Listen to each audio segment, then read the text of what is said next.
કેમ છો વિદ્યાર્થી મિત્રો? મજામાં? કાલે આપણે સ્ટાન્ડર્ડ 8માં મેથ્સની અંદર જુદા જુદી સંખ્યાઓના ગણ જોયા હતા. પૂર્ણ સંખ્યા, પૂર્ણાંક સંખ્યા અને પ્રાકૃતિક સંખ્યા. હવે આપણું જે ચેપ્ટરનું નામ છે સમય સંખ્યા, એની વાત કરીએ. કાલે મેં તમને પુનરાવર્તન આપ્યું હતું અને એના એન્ડમાં આપણે હોમવર્ક આપ્યું હતું, બરાબર? એટલે તમે લોકોએ હોમવર્ક કર્યું હશે અને તમને ખ્યાલ આવી ગયો હશે કે ભાઈ અપૂર્ણાંકના સરવાળા બાદબાકી કઈ રીતે થાય. હવે આપણે સમય સંખ્યાની સૌથી પહેલાં વ્યાખ્યા જોઈએ. વ્યાખ્યા એવી છે કે જે સંખ્યાને P/Qના સ્વરૂપમાં લખી શકાય છે તે સંખ્યાને સમય સંખ્યા કહીએ છીએ. હવે P/Q સ્વરૂપ એટલે શું? તો P/Q એટલે આપણે જોઈ ગયા કે અપૂર્ણાંક સ્વરૂપ.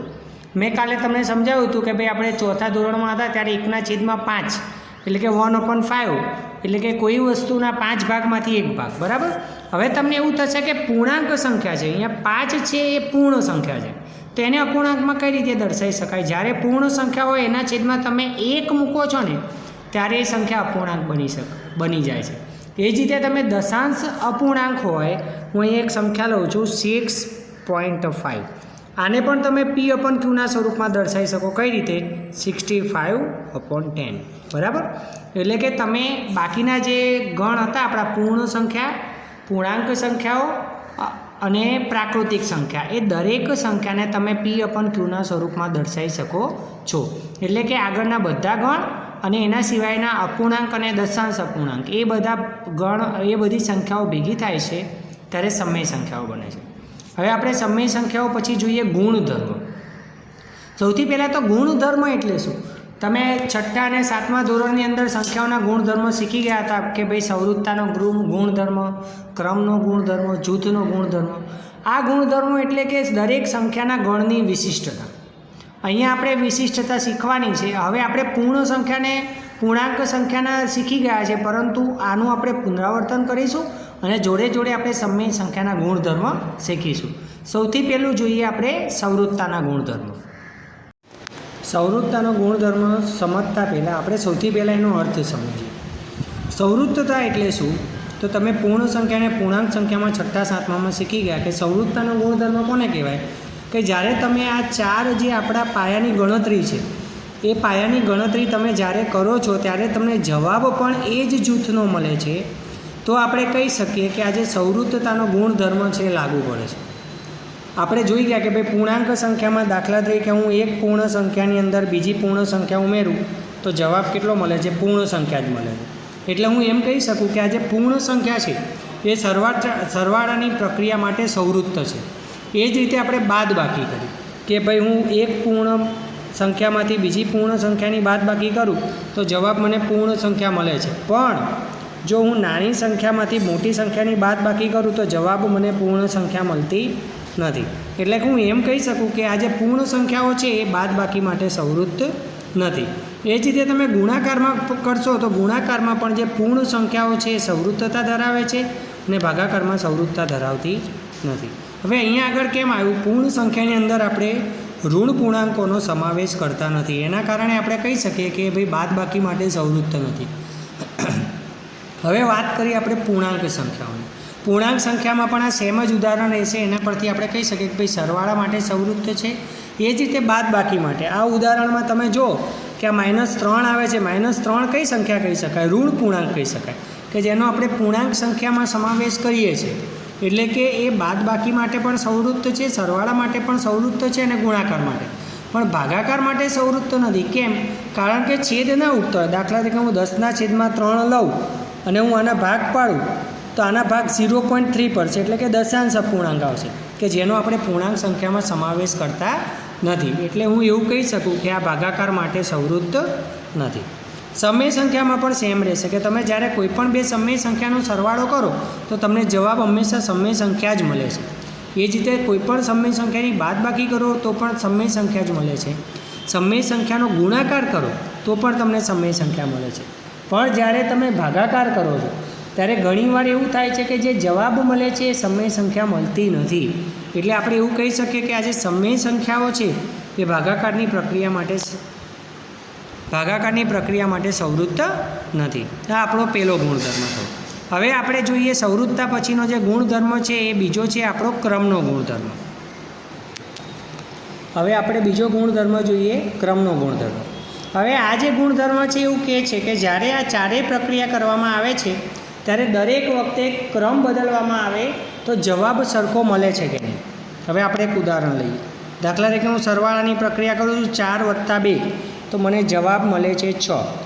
હવે હું આ ક્રમ ઉલટાવી દઉં, હું 2 + 4 કરું તો પણ મને જવાબ શું મળશે? 6. એટલે હું એવું કહી શકું કે જ્યારે હું ક્રમ બદલું છું સરવાળાની ક્રિયામાં ત્યારે મને જવાબ સરખા મળે છે. એટલે કે આપણે એવું કહી શકીએ કે ભાઈ સરવાળા માટે ત્રણેયમાં ક્રમનો ગુણધર્મ લાગે છે. હવે આપણે બાદબાકીની વાત કરીએ. બાદબાકીમાં હું 5 - 3 કરું છું ત્યારે મને જવાબ મળે છે 2. પણ હું જ્યારે 3 - 5 કરું છું ત્યારે મને એક સરખો જવાબ મળતો નથી. હંમેશા દરેક આ જે ગણ છે દરેક ગણમાં મોટા ભાગે એક સરખી શક્યતાઓ રહેલી છે, બરાબર. ક્રમના ગુણધર્મમાં એક સરખા નિયમો જ લગભગ લાગશે. તમે જોઈ શકો છો કે ભાઈ બાદબાકી કરીએ છીએ ત્યારે જવાબ સરખા નથી. એટલે હું એવું કહી શકું કે આ ત્રણેયમાં બાદબાકી કરીએ છીએ ત્યારે ક્રમનો ગુણધર્મ ધરાવતો નથી. હવે આપણે ત્રીજું જોઈએ. ત્રીજું પણ સેમ રહેશે. જ્યારે તમે 4 4 × 2 કરશો તો જવાબ 8 આવશે. એ જ રીતે 2 × 4 કરશો તો પણ જવાબ શું આવશે? 8 આવશે. એટલે કે બંને વખતે જવાબ સરખો આવે છે. એટલે ગુણાકાર માટે આપણે કહી શકીએ કે ક્રમનો ગુણધર્મ જળવાય છે. પણ ભાગાકાર માટે ક્રમનો ગુણધર્મ જળવાતો નથી. 8 / 2 કરો તો તમારો આન્સર આવશે 4. પણ જો તમે 2 / 8 કરો તો તમારો જવાબ 4 આવશે નહીં આવે. આ તમારો જવાબ પોઈન્ટમાં આવશે. એટલે કે આપણે કહી શકીએ કે ભાગાકાર માટે ક્રમનો ગુણધર્મ જળાતો નથી. હવે આપણે ત્રીજું જોઈએ. ત્રીજો છે જૂથનો ગુણધર્મ. હવે આપણે ત્રીજો જોઈએ જૂથનો ગુણધર્મ. હવે જૂથનો ગુણધર્મ કોને કહેવાય? કે જ્યારે તમે એક કરતાં વધારે પ્રક્રિયા કરો છો, બરાબર. અહીંયા તમે જોજો 4 + 2 + 3 એટલે કે 2 જગ્યાએ પ્રક્રિયા કરવાની છે, એક સરખી પ્રક્રિયા કરવાની છે. ત્યારે તમે અહીંયા આગળ તમે ઉદાહરણ જો મેં 4 + 2 + 3 છે તો પહેલાં 4 + 2 કર્યા, જવાબ આવ્યો 6. પછી +3 કર્યા અને જે ટોટલ આવ્યું એ આપણો જવાબ આવ્યો 9. હવે એના બદલે હું બીજામાં શું કરું છું? હું જ્યાં પહેલી સંખ્યા છે એ એમની એમ રહેવા દઉં છું અને બીજા બેનું ગ્રુપ બનાવું છું. એટલે બીજા બેનું જૂથ બનાવું એટલે 2 + 3 જાય છે 5 અને આપણો આન્સર આવે છે 9. એટલે કે જ્યારે તમે સરવાળાની પ્રક્રિયા કરીને કોઈપણ જૂથમાં સરવાળો કરો છો તો તમને જવાબ સરખો મળે છે.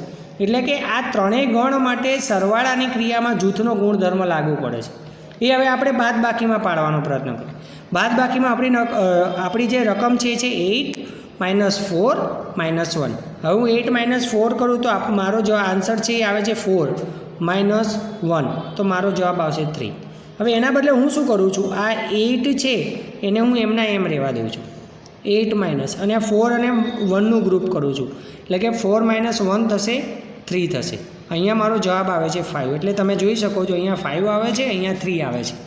એટલે કે બાદબાકી માટે આ ગુણધર્મ જૂથનો ગુણધર્મ લાગુ પડતો નથી. ગુણાકારમાં પણ સેમ જ થશે કે તમે 4 × 2 × 3 કરશો અને પછી તમે બંને કોઈપણ ગ્રુપ લઈને બીજાને જોડે મલ્ટીપ્લાય કરશો તો તમને જવાબ સરખો મળશે.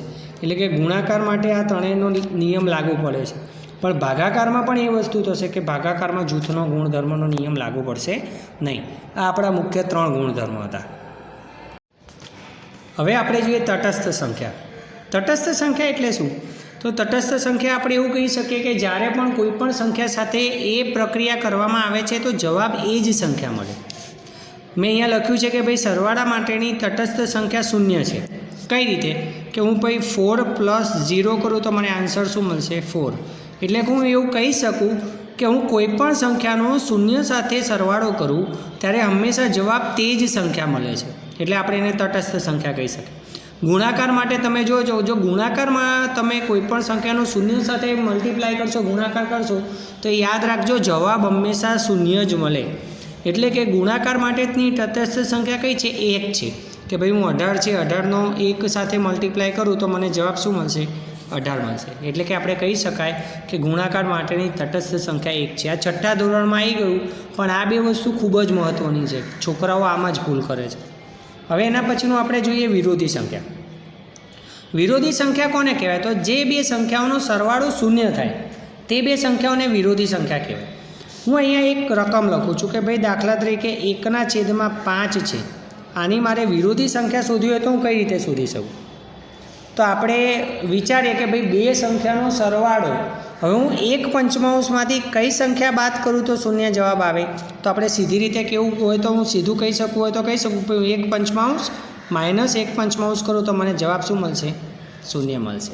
એટલે હું એવું કહી શકું કે 1/5માંથી હું 1/5 બાદ કરું તો મને શૂન્ય મળે. એટલે આમાં આપણે વિરોધી સંખ્યામાં કંઈ જ કરવાનું નથી. વિરોધી સંખ્યામાં તમારે શું કરવાનું? જે પણ તમને રકમ આપેલી છે, જો એ પ્લસ હોય, જો એ ધન હોય તો તમારે એને ઋણ કરી નાખવાની, અને જો એ ઋણ હોય તો તમારે એને ધન કરી નાખવાની. ચલો આપણે એક બીજી સંખ્યા લઈએ કે ભાઈ -0.5 છે, એની વિરોધી સંખ્યા કઈ થાય? તો તમે સીધું કહી શકો કે આ માઇનસ છે તો આની વિરોધી સંખ્યા કેવી આવશે? પ્લસ આવશે. ખ્યાલ આવી ગયો? ફરીથી કહું છું, વિરોધી સંખ્યામાં આપણે બીજું કંઈ જ કરવાનું નથી, ખાલી એની જે નિશાની છે એ આપણે નિશાની બદલી નાખીએ છીએ. હવે એની પછીનું જોઈએ વ્યસ્ત સંખ્યા. વિરોધી સંખ્યામાં સરવાળો યાદ રાખવાનો છે, વ્યસ્ત સંખ્યામાં ગુણાકાર યાદ રાખવાનો. વ્યસ્ત સંખ્યા કોને કહેવાય? તો જ્યારે જે બે સંખ્યાનો ગુણાકાર 1 થાય તે બે સંખ્યાઓને વ્યસ્ત સંખ્યા કહેવાય. હવે હું અહીંયા એક રકમ લખું છું, દાખલા તરીકે 3/5 છે. 3/5 ને હું કઈ સંખ્યા વડે ગુણું તો ગુણાકાર 1 થાય? તો તમે લોકો 6ઠ્ઠા 7મામાં છેદ ઉડાડતા શીખી ગયા. તમને ખબર છે કે આ 3 ઉપર છે, જો અહીંયા ભાગાકારમાં 3 હશે તો બંનેના છેદ ઉડી જશે, જવાબ 1 આવશે. એ જ રીતે 5 અહીંયા છે, અહીંયા ઉપર 5 હશે તો છેદ ઉડી જશે અને જવાબ છેલ્લે કેટલો આવશે? 1 આવશે. એટલે કે આપણે કહી શકીએ કે આ જે 3/5 છે એની વ્યસ્ત સંખ્યા કઈ થાય? 5/3 એટલે કે 5/3. હવે વ્યસ્ત સંખ્યામાં શું કરીશું? આપણે વિરોધી સંખ્યામાં શું કરતા હતા? ચિહ્ન બદલતા હતા. વ્યસ્ત સંખ્યામાં આપણે ચિહ્ન નથી બદલવામાં. વ્યસ્ત સંખ્યામાં તમારે સંખ્યા ઉલટી કરી દેવાની, ઊંધી કરી દેવાની. એટલે કે જે અંશ હોય એને છેદમાં લઈ લેવાનો અને છેદ હોય એને અંશમાં લઈ લેવાનો. હવે હું તમને એક ઉદાહરણ આપું. હવે તમે કહેશો સાહેબ 8, આમાં અંશ જ છે, છેદ છે જ નહીં. તો તમને ખબર હશે કોઈ પણ સંખ્યામાં છેદ ના હોય તો છેદ કેટલો લખી શકાય? 1 લખી શકાય. આની મારે વ્યસ્ત સંખ્યા જોઈતી હોય તો કઈ મળે? 1 ઉપર આવશે, 8 નીચે આવશે. એ 8/1 એટલે કે ખાલી 8ની વ્યસ્ત સંખ્યા કઈ થશે? 1/8 થશે. જો હું આ બેના છેદ ઉડાડું તો મને જવાબ શું મળે છે? વ્યસ્ત સંખ્યા. હવે આ બેની આપણે હાઇલાઇટ જોઈ લઈએ તો એવું કહી શકાય કે જે પણ સંખ્યાની વિરોધી સંખ્યા શોધવી હોય તો આપણે શું કરવાનું? ચિહ્ન બદલી નાખવાનું. અને વ્યસ્ત સંખ્યા શોધવી હોય તો શું કરવાનું? ઉલટી કરી દેવાની, એટલે કે ઊંધી કરી દેવાની. બરાબર? એના પછીનું આવે છે ગુણાકારનું સરવાળા ઉપર વિભાજન. આ એક ગુણધર્મ એવો છે કે જે આપણે દાખલાના કામમાં લાગે છે. હું એક ઉદાહરણ લઉં છું, ગુણાકારનું સરવાળા પર વિભાજન. દાખલા તરીકે આપણી જોડે એક રકમ છે 4 × 5 + 3. બરાબર? હવે હું આને ડાયરેક્ટ ગણું તો આ રીતે ગણાય કે 4 × 5 + 3 કરીએ તો કેટલા થશે? 8 થશે. આનો જવાબ કેટલો આવશે? 12 આવશે. આ તમને ડાયરેક્ટ જવાબ મળી જાય. પણ આનું તમારે વિભાજન કરવું હોય તો એ કરી શકાય. કઈ રીતે કરી શકાય? તમે સૌથી પહેલાં લખો છો 4 × 5 એટલે કે આનો આની સાથે ગુણાકાર, પછી લખો છો પ્લસ એટલે કે આ ચિહ્ન, અને પછી લખો છો 4 × 3. 4 × 5 = 20 + 4 × 3 = 12. તમારો જવાબ સરખો જ આવશે, 32. ખબર પડી? એટલે કે તમે ગુણાકારનું સરવાળા પર વિભાજન કરી શકો છો. જ્યારે ઘણીવાર દાખલામાં મોટી રકમ હોય ત્યારે તમે આ વિભાજન દ્વારા સરળતાથી દાખલો ગણી શકો છો. હવે બાળકો, આપણે જેટલી પણ થિયરી ગણીને એ બધી આપણે સ્વાધ્યાયમાં એપ્લાય કરવાની છે. સ્વાધ્યાયના દાખલામાં આજે બધા ગુણધર્મો છે, ક્રમનો નિયમ, ગુણનો નિયમ, ક્રમનો ગુણધર્મ, પછી જૂથનો ગુણધર્મ, વિભાજનનો ગુણધર્મ, આપણે બધા દાખલામાં એપ્લાય કરવાના છે. એટલે કે હવે કાલના વિડીયોથી આપણે સ્વાધ્યાય 1.1ના દાખલાની શરૂઆત કરીશું. એટલે વિદ્યાર્થીઓ, હું એવી આશા રાખું કે આ વિડીયો જો તમે ધ્યાનથી સમજૂતી જોઈ હશે તો તમને 100% દાખલા ગણવામાં સરળતા રહેશે. એટલે આ સમજૂતી બને ત્યાં સુધી 2 વાર જોઈને તમારે આ જ સમજૂતી સમજવાનો પ્રયત્ન કરવાનો. આવજો.